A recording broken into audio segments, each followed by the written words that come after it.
Саламатсыз ба?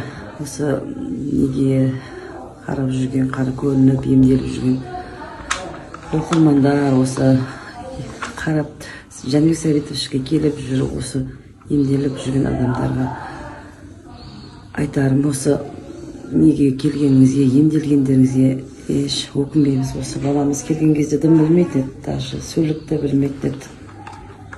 Шыңғырып жылайтын еді деп отырып. Атты, даже мынау не екенін де түсінбейтін еді, отыра беретін едік.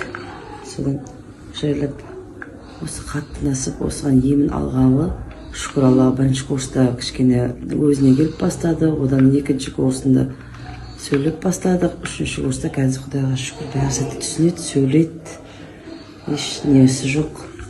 Аллаға шүкір, енді сабаққа барамыз деген ойдамыз. Қолдан келгенше, мына ең бірінші Аллаға қанша айтқанмен, одан кейінгі Жәнібек Сәбитовичтің арқасында осы дәрежеге жетіп отырмыз біздер. Сансыз шүкір Аллаға шүкір, рахмет көп. Сізге де көп рахмет. Айтқан дұға тілектеріңіз қабыл болсын. Еш нервіміз жоқ. Сау болсын.